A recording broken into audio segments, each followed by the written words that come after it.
Anyway, labas tayo uli ng ating impila na pagdinig ng Senate Blue Ribbon Committee para umarap si dating Ilocos Sur Governor Chavit Singson pinagpaliban. Ibalita mo yan, RH number 28, Paring Raymond Dadpaas. Paring Raymond.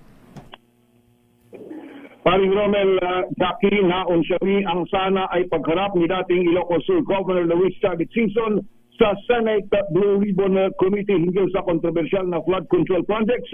Iti matapos i-anunsyo ni Senate President Pro Tempore Panfilipping Lacson na siya chairman ng komite na kanselado ang pagdinig nito sa April 14. Ayon kay Lacson, hindi pa nagsusumiti ng sinumpaang salaysay o affidavit si Gov. Chavit kaya't ipinagpaliban ng hearing.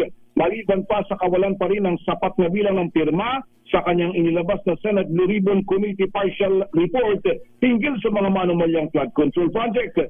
Sabi ni Lacson, maaari niyang ikonsidera ang muling pagpapatawag ng pagdinig kung makapagsumiti na si Singson ng kahit kopya man lamang ng kanyang draft affidavit at kung may 5 pang miyembro ng komite ang lalagda sa partial committee report upang maipresenta ito sa plenary ng Senado.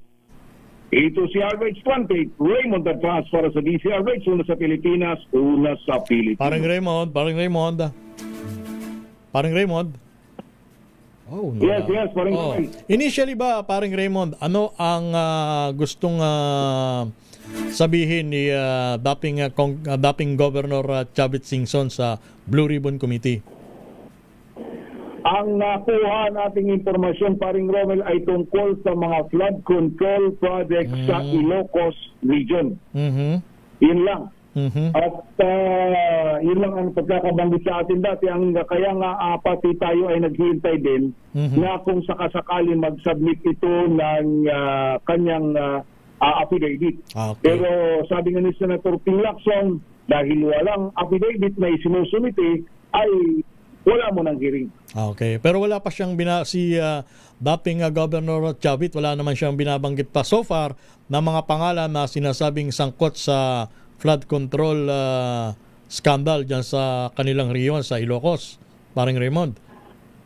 Walang nababanggit Paring Romel, maraming mga kwento pero mahirap na maniwala doon hanggang sa maganda kasi kung mismong makita natin yung affidavit na isusumiti gaya ng gusto ni Senator Ping. Pero hanggat dahil di ba sa Ilocos Norte kasi kung taga ron yung mga pamilya Marcos, ay ang daming mga flood control project din na inusisa din itong nakalipas na mga araw. At pati sa Ilocos Sur din, hindi na maitatanggi na marami ding mga flood control project doon.